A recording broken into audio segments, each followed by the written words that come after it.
As the first of many scenes in Rick's American Cafe, the Letters of Transit scene sets up a main location, the main character, and a main plot point.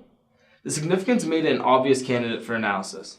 This aesthetically pleasing shot begins to reveal who the hidden man is with the entrance of the check right here. The title on the check immediately gives away the mysterious character and reveals that he is an American person involved in foreign activity. The American check being made out in French symbolizes the United States' early involvement in World War II through the Lend-Lease program. Lend-Lease program was a strategic way for the U.S. to indirectly help the war efforts by supplying arms and other defense materials to countries that were deemed vital to protecting the overall well-being of the U.S. Rick also appears to be a strategic character due to the inclusion of the chessboard in the mise en scène. The first glimpse of Rick shows him studying the chessboard in deep thought as he drags his cigarette, much like the U.S. would be analyzing the conditions in Europe before sending arms to other nations. This interaction between the German man and Rick shows the undaunted Rick turning the German away. The use of the medium shot right here is effective as it shows Rick's emotion, or lack thereof, as the encounter proceeds. He seems unfazed by the threatening German man. Now viewers get their first impression of Ugarte.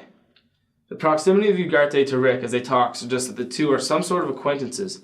However, as the conversation plays out and Rick exits the frame, it becomes clear that Ugarte is not as comfortable around Rick as their physical distance may have suggested. As Ugarte pursues Rick, the scene once again returns to the chessboard, suggesting that a calculated decision will soon have to be made by Rick.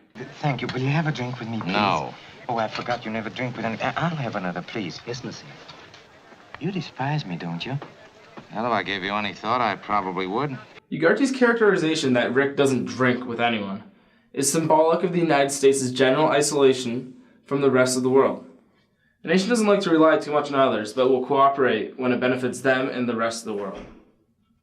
Rick's later statement that he would probably despise Ugarte if he gave him any thought is exactly how the U.S. felt about some of the countries it cooperated with during the war. A perfect example of this would be the Soviet Union.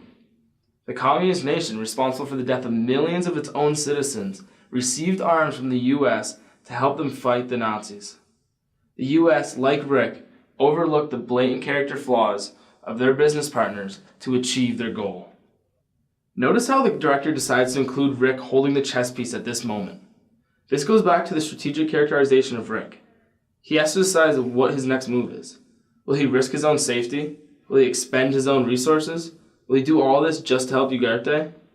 This was a decision that the United States faced every time they considered another nation for the Lend-Lease program.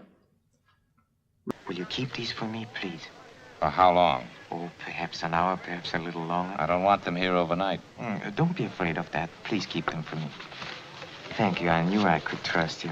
Rick's decision to support Ugarte and the timeline that he demands further represents the U.S.'s early involvement in World War II as they begin to realize that their participation is increasingly necessary, but would still rather do so in a supporting role. Rick realizes that his asset in the form of a relatively safe spot to hide the letters is valuable to the rebellion against the Germans, and that his risk is still fairly low. Ugarte's death marks the end of Rick's secondary role and the beginning of his full involvement in the process of smuggling people out of German-occupied territory. This is parallel to the attacks on Pearl Harbor. Until that point, the U.S. had delayed its official entry into the war. The attack on U.S. soil left President Roosevelt with no other choice.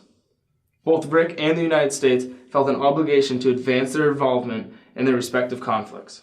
It's common for people to be willing to help in a situation from a secondary role, because nobody necessarily wants to be the leader or the one that takes the risk.